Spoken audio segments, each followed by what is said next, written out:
প্রিয় সপ্তম শ্রেণীর ছোট্ট ভাইয়েরা এবং বোনেরা, তোমাদের ইতিহাসের দ্বিতীয় অধ্যায়ের গুরুত্বপূর্ণ 1 নাম্বার, 3 নাম্বার এবং 5 নম্বরের প্রশ্নগুলো নিয়ে আলোচনা করব, যেগুলো তোমাদের পরীক্ষায় আসতে পারে। যদি ভালো লাগে অবশ্যই লাইক দেবে এবং সাবস্ক্রাইবটা অবশ্যই করে রাখবে। প্রথমে দেখো, বঙ্গ নামটির প্রথম কোথায় উল্লেখ পাওয়া যায়?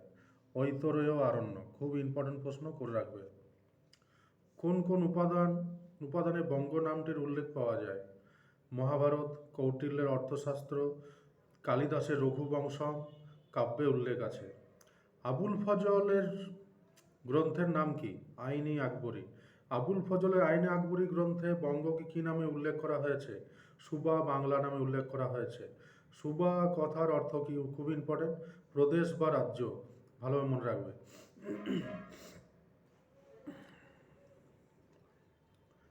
তারপর হচ্ছে, স্বাধীনতার পূর্বে বঙ্গ কি নামে পরিচিত ছিল? বাংলা বা বাংলাদেশ বা বেঙ্গল নামে পরিচিত ছিল। 1971 খ্রিস্টাব্দে মুক্তিযুদ্ধের পর পূর্ব পাকিস্তানের নতুন নাম কি হয়? বাংলাদেশ। প্রাচীন বাংলার প্রধান অঞ্চলগুলি কি কি ছিল? মনে রাখবে। পুন্ড্রবর্ধন, যেটা সবচেয়ে বড়, বরেন্দ্র, বঙ্গ, বঙ্গাল, রাঢ়, সুষম, গৌড়, সমতট ও হরিকেল। প্রাচীন রাঢ় অঞ্চলকে কোন দুটি ভাগে ভাগ করা হয়? উত্তর রাঢ় ও দক্ষিণ রাঢ় অঞ্চলে ভাগ করা হয়। শশাঙ্ক কত খ্রিস্টাব্দে গৌড়ের শাসক হন? আনুমানিক 606 খ্রিস্টাব্দে। শশাঙ্কের রাজধানী কোথায় ছিল? কর্ণ সুবর্ণ। শশাঙ্কের সমকালীন একজন চীনা পর্যটকের নাম লেখো। উত্তর হবে হিউয়েন সাং।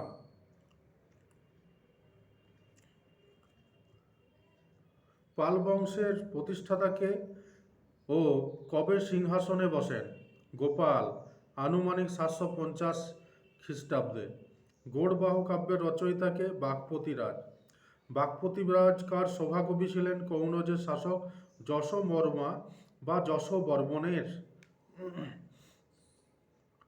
পাল রাজাদের আদি নিবাস কোথায় ছিল? সম্ভবত বরেন্দ্র অঞ্চলে। পাল বংশের শ্রেষ্ঠ রাজাকে? ধর্মপাল।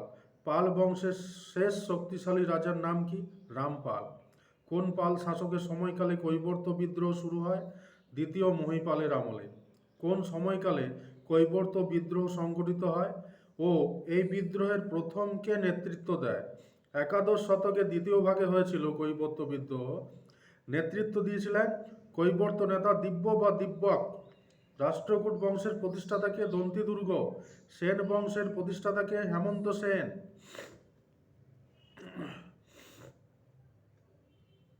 দক্ষিণ ভারতের কয়েকটি শক্তিশালী আঞ্চলিক শক্তি কি কি? পল্লব, চোল, পাণ্ডব প্রভৃতি। চোল রাজ্যের প্রতিষ্ঠাতাকে? বিজয়ালয়। কোন চোল রাজা গঙ্গাইকোণ চোল উপাধি নিয়েছিলেন? খুব ইম্পর্টেন্ট, করে রাখবে। প্রথম রাজেন্দ্র চোল। চোল বংশের শ্রেষ্ঠ রাজাকে? রাজেন্দ্র চোল। অর্থশাস্ত্রের রচয়িতাকে? কৌটিল্য। ভালোভাবে মনে রাখবে। এরপর পরের পেজে চলে আসছি। শর্ট কোশ্চেনে ভালো করে করবে এগুলো।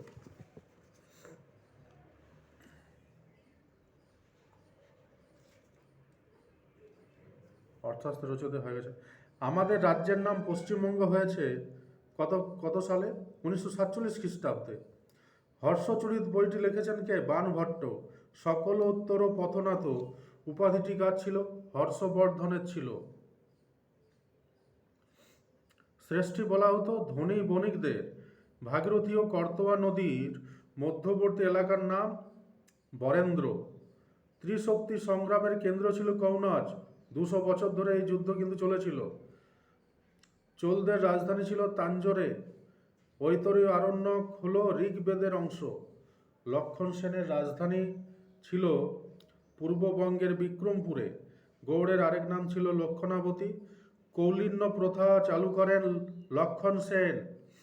বল্লাল সেনের লেখা দুটি গ্রন্থ হল দান সাগর ও অদ্ভুত সাগর। হজরত মোহাম্মদ মারা যান 632 খ্রিস্টাব্দে। খলিফা শব্দের অর্থ প্রতিনিধি। রঘুবংশম কাব্যের রচয়িতা কালিদাস। বেদুইনদের প্রধান খাদ্য খেজুর আর উটের দুধও হবে। হজরত মোহাম্মদ জন্মগ্রহণ করেন 750 খ্রিস্টাব্দে। লক্ষণ সেন মারা যান 1206 খ্রিস্টাব্দে। প্রথম খলিফার নাম আবু বকর। আরবের যাযাবর মানুষদের বলা হয় বেদুইন। গঙ্গায় কোন্ড উপাধি নেন প্রথম রাজেন্দ্র চোল। দিল্লিতে সুলতানি শাসনে প্রতিষ্ঠা করেন কুতুবউদ্দিন আইবক। সুলতান মাহমুদ ভারতবর্ষ আক্রমণ করেন 17 বার। প্রাচীন বাংলার সীমানা তৈরি হয়েছিল ভাগীরথী, পদ্মা, মেঘনা নদী দিয়ে। এগুলো হচ্ছে 1 নম্বরের গুরুত্বপূর্ণ প্রশ্ন। এরপর আসছি 3 নম্বরের প্রশ্নর ক্ষেত্রে। 3 নম্বরে যেমন প্রথমে আছে খুবই ইম্পর্টেন্ট প্রশ্ন, সেটা হচ্ছে মাৎস্যন্যায় কি? বিভিন্ন জলাশয়ে বড় মাছ যেমন ছোট মাছকে গিলে খায়, ঠিক তেমনি সামাজিক অরাজকতার সময়ে যে শক্তিশালী লোক দুর্বল লোকের উপর অত্যাচার করে, এই ঘটনাকে মাৎস্যন্যায় বলা হয়। শশাঙ্ক মারা যাওয়ার পর খ্রিস্টীয় 7ম শতকের মধ্যভাগ থেকে 8ম শতকের মধ্যভাগ পর্যন্ত 100 বছর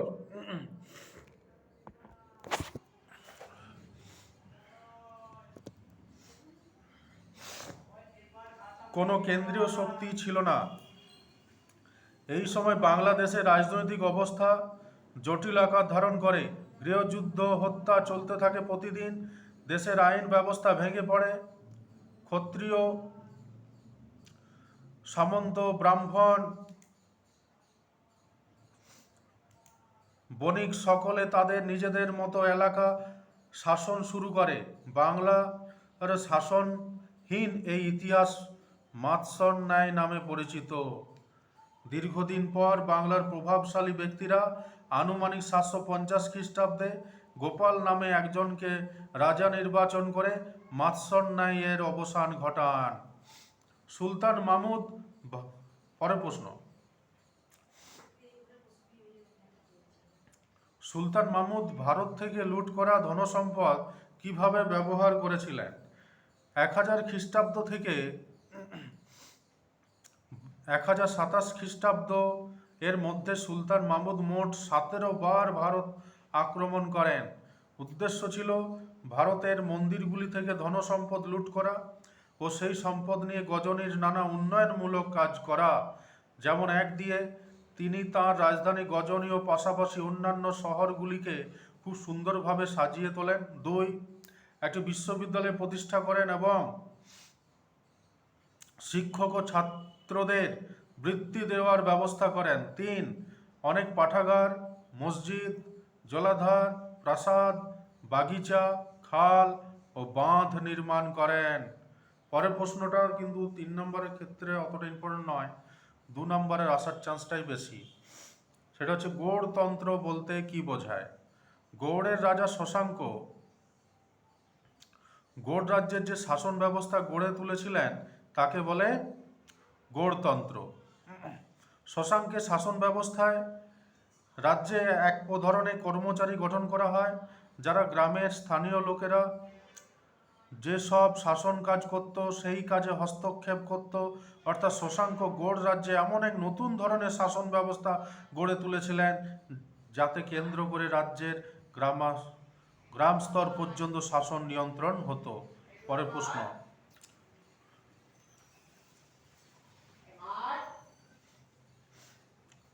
শশাঙ্কের আমলে বাংলার আর্থিক অবস্থা কেমন ছিল?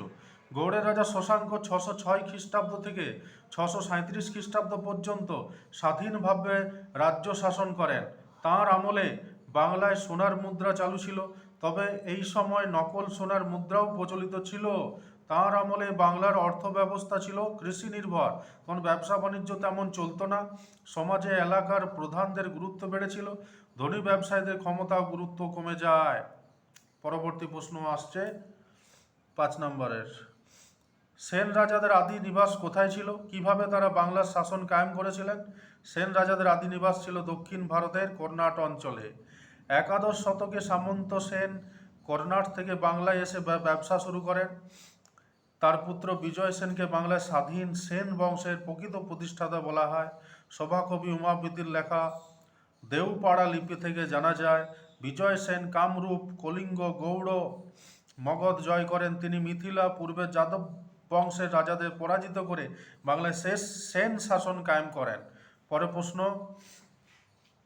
খ্রিস্টীয় সপ্তম ও অষ্টম শতকে আঞ্চলিক রাজ্যগুলি কেমনভাবে গড়ে উঠেছিল? তাই খ্রিস্টীয় সপ্তম থেকে অষ্টম শতকে ভারতে অনেক আঞ্চলিক রাজ্য গড়ে উঠেছিল। আঞ্চলিক রাজ্যের মধ্যে অনেকগুলি ছিল থানেশ্বর, গৌড়, কৌনজ, বলভি। পরের পেজে চলে আসছি।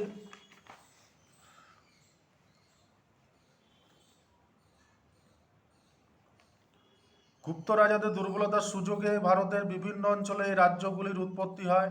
এই রাজ্যের প্রথম শাসক ছিলেন গুপ্ত রাজাদের সামন্ত বা কর্মচারী। গুপ্ত রাজাদের দুর্বলতার সুযোগে তারা নিজ এলাকার রাজ্য গড়ে তুলেছিলেন এবং স্বাধীন শাসকে পরিণত হয়েছিলেন। পরের প্রশ্ন, দক্ষিণ ভারতের চোল শক্তি উত্থানের পটভূমি বিশ্লেষণ করো। কোন কোন কোন অঞ্চল চোল রাজ্যের অন্তর্ভুক্ত ছিল? উত্তর, পটভূমি। খ্রিস্টীয় নবম থেকে দশম ভারতে চোল শক্তির উত্থান হয়। চোল রাজ্যের প্রতিষ্ঠাতা ছিলেন বিজয়ালয়। কাবেরী ও তার শাখা নদীগুলি বদ্বীপ অঞ্চলে চোল রাজ্য গড়ে ওঠে। এখানকার রাজাকে হটিয়ে বিজয়ালয়ের রাজা হন। রাজা বিজয়ালয় পাণ্ড্য রাজাদের কাছ থেকে তাঞ্জোর দখল করেন এবং রাজধানী এখানে প্রতিষ্ঠা করেন। চোল রাজ্যের অন্তর্ভুক্ত অঞ্চলগুলি হলো, একদিকে দক্ষিণ ভারতের কাবেরী ও শাখা নদীগুলির বদ্বীপ অঞ্চলে চোল রাজ্য গড়ে উঠেছিল, রাজধানী ছিল তাঞ্জোর। রাজ্যের দুই দিয়ে রাজা বিজয়ালয়ের বংশধর চোল রাজাকে আরও প্রসারিত করেন। চোলরা দক্ষিণের পাণ্ড্য অঞ্চল এবং উত্তরের পল্লব অঞ্চল দখল করেন। তিন দিয়ে চোল রাজা প্রথম রাজরাজ কেরল, তামিলনাড়ু, কর্ণাটকের বিশাল অঞ্চল দখল করেন। প্রথম রাজরাজের পুত্র রাজেন্দ্র চোল চালুক্যদের পরাজিত করেন। তিনি বাংলা অভিযান করেন এবং গঙ্গা নদীর তীরে পাল রাজা প্রথম মহিপালকে পরাজিত করে গঙ্গায় কোন চোল উপাধি নেন। তিনি সিংহল রাজ্য, আন্দামান ও নিকোবর দ্বীপপুঞ্জ জয় করেন এবং এশিয়ার মালয়, সুমাত্রা, জাভায় আধিপত্য প্রতিষ্ঠা করেন। এরপর গুরুত্বপূর্ণ পাঞ্জাব 5 নম্বর প্রশ্ন, ত্রিশক্তি সংগ্রামের কারণ, সংগ্রাম ফলাফল অথবা ত্রিশক্তি সংগ্রাম সম্পর্কে যা জানো লেখো। প্রাচীন বাংলার ত্রিশক্তি সংগ্রামের 3টি শক্তি হলো বাংলার পাল, দুই হচ্ছে পশ্চিম ভারতের গুর্জর প্রতিহার এবং দক্ষিণ ভারতের রাষ্ট্রকূট। এই 3টি শক্তি। লড়াইয়ের কারণ, কনৌজ দখলের জন্য পাল, গুর্জর, প্রতিহার, রাষ্ট্রকূট বংশের রাজাদের মধ্যে ত্রিশক্তি সংগ্রাম হয়েছিল। এই সংগ্রামের কারণগুলি হলো, প্রথমত সম্রাট হর্ষবর্ধন রাজত্বকালে তার রাজধানী কনৌজ শ্রেষ্ঠ নগরীর মর্যাদা লাভ করে। হর্ষবর্ধনের পর কনৌজের রাজনৈতিক গুরুত্ব বেড়ে যায়। এই সময় বোঝা গিয়েছিল যে কনৌজ দখল করবে, সে সময় গাঙ্গেয় উপত্যকা দখলে রাখতে পারবে। দ্বিতীয়ত, গুপ্ত সাম্রাজ্যের আগে প্রাচীন ভারতে মগধের যে মর্যাদা ছিল, হর্ষবর্ধনের পতনের পর কনৌজ সেই গুরুত্ব লাভ করে। এর পরবর্তীকালে উত্তর ও দক্ষিণ ভারতের রাজাদের কাছে কনৌজ দখল করা ছিল সম্মানের প্রতীক। তৃতীয়ত, কনৌজের নদীভিত্তিক বাণিজ্য, খনিজ সম্পদ ভারতীয় রাজাদের কাছে লোভনীয় ছিল। তাছাড়া কনৌজ ছিল গাঙ্গেয় উপত্যকার কৃষি সম্পদে সমৃদ্ধ। এই সব কারণে ভারতীয় রাজাদের লোভ হয় কনৌজের উপর। সংগ্রামের ফলাফল কি হয়েছিল? ফলাফলটি, প্রায় 200 বছর ধরে এই লড়াই চলেছিল।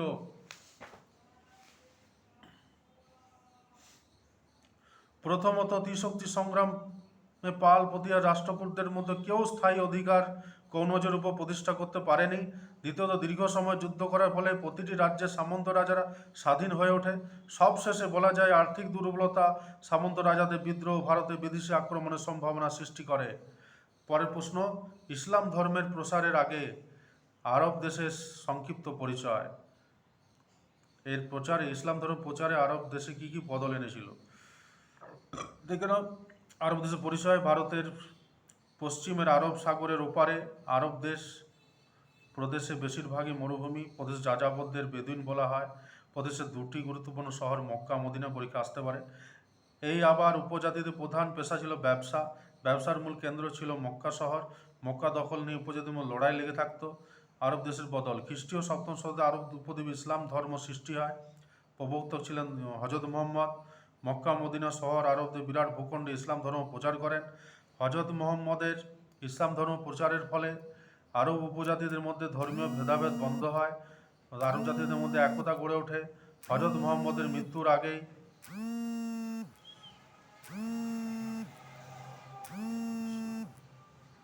আরবদের মূল ভূখণ্ডে ইসলাম ধর্ম ভালোভাবে ছড়িয়ে পড়েছিল।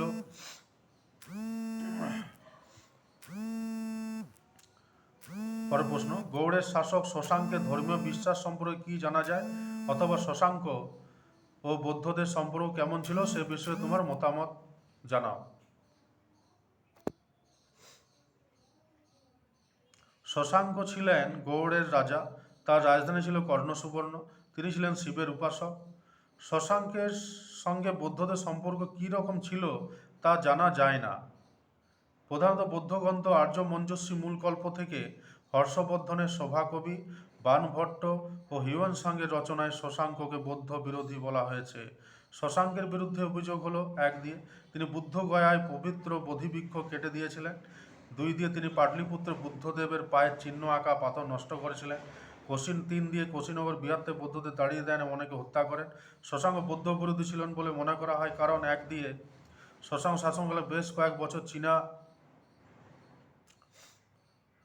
পর্যটক হিউয়েন সাং কর্ণসুবর্ণ নগরের রাঙ্গামাটি বৌদ্ধ বিহারের সমৃদ্ধির কথা বলেছেন। 2 দিয়ে শশাঙ্ক মারা যাওয়ার 50 বছর পর চীনা পর্যটক ইত সিং বাংলায় বৌদ্ধ ধর্মের উন্নতি লক্ষ্য করেছেন। 3 দিয়ে শশাঙ্ককে যারা বৌদ্ধ বিরোধী বলেছেন তারা ছিলেন শশাঙ্কের শত্রু। ঐতিহাসিক রমেশচন্দ্র মজুমদার বলেছেন,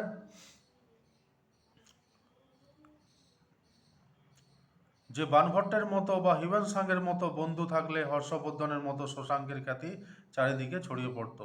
এইটুকুই রইলো। এগুলো খুব গুরুত্বপূর্ণ প্রশ্ন, এগুলো ভালোভাবে করবে। আর চ্যানেলটি অবশ্যই সাবস্ক্রাইব করবে, ভালো লাগলে শেয়ার করবে এবং লাইক দেবে। আজকে এতটুকুই রইলো, রাখলাম।